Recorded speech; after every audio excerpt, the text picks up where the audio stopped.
Assalamualaikum warahmatullahi wabarakatuh. Perkenalkan, nama saya Diana Lestari dengan NIM T201879092.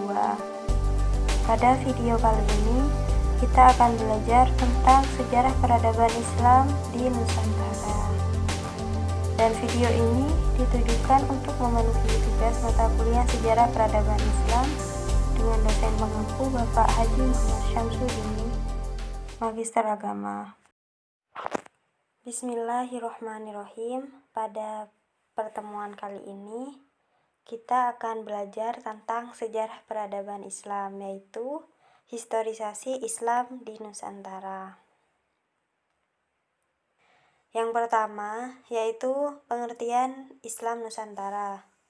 Islam Nusantara itu sendiri atau model Islam di Indonesia merupakan suatu wujud empiris Islam yang dikembangkan di Nusantara sejak abad ke-16 Masehi sebagai hasil interaksi, konstekstualisasi, indigenisasi, interpretasi, dan vernakularisasi terhadap ajaran dan nilai-nilai Islam yang universal dan sesuai dengan realitas sosio-kultural Indonesia. Istilah ini secara perdana resmi diperkenalkan dan dicetuskan oleh Organisasi Islam Nahdlatul Ulama pada tahun 2015 sebagai bentuk penafsiran alternatif masyarakat Islam global yang selama ini selalu didominasi oleh perspektif Arab dan Timur Tengah, misalnya Wahabisme dari Saudi. Selanjutnya yaitu datangnya Islam ke Nusantara. Yang pertama, dalam sejarah masuknya Islam ke Nusantara memiliki beberapa teori yang dikemukakan oleh berbagai tokoh. Teorinya ialah sebagai berikut. Yang pertama yaitu teori Gujarat yang berasal dari India. Teori ini berpendapat bahwa yang membawa agama Islam di Indonesia adalah orang Arab yang telah lama tinggal di wilayah. Dan Masquid mempertegas teori ini dengan hasil penelitiannya terhadap temuan batu nisan di kedua wilayah Indonesia dan Gujarat. Teori yang kedua yaitu teori Bengali yang berasal dari Bangladesh. Teori ini dikemukakan oleh Eski Fatimi yang beranggapan bahwa Islam di Indonesia berawal dari Bengali. Selain itu, ada yang mengemukakan juga bahwa batu nisan Malik As-Saleh memiliki banyak persamaan dengan batu nisan di Bengali. Teori yang ketiga yaitu teori Persia. Dasar teori ini adalah adanya perkumpulan orang-orang Persia di Aceh sejak abad ke-15. Pada saat itu, pemakaian gelar syah yang biasa digunakan di Persia juga pernah digunakan oleh raja-raja dan persamaan budaya Persia Indonesia. Yang selanjutnya yaitu teori Arab.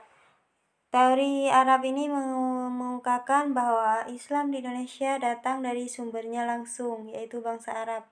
Teori ini didukung oleh Naqid Al-Attas, Buya Hamka, Kaiser, Muhammad Yunus Jamil, dan Crawford.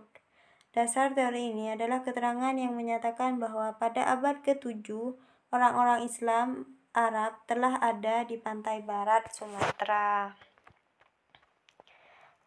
Selanjutnya yaitu datangnya Islam ke Nusantara.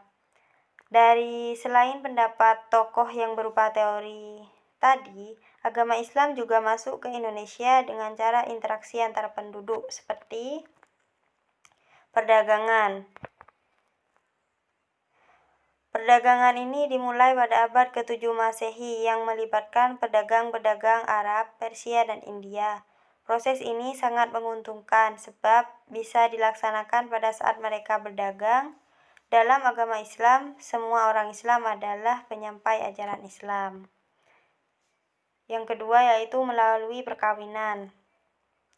Para pedagang mulai membentuk keluarga dengan cara menikahi para penduduk lokal, misalnya antara Raden Rahmat atau Sunan Ampel dengan Nyai Manila. Adanya proses ini menyebabkan penyebaran agama Islam berjalan lancar karena keluarga hasil perkawinan akan membentuk keluarga Muslim. Selanjutnya yaitu melalui pendidikan.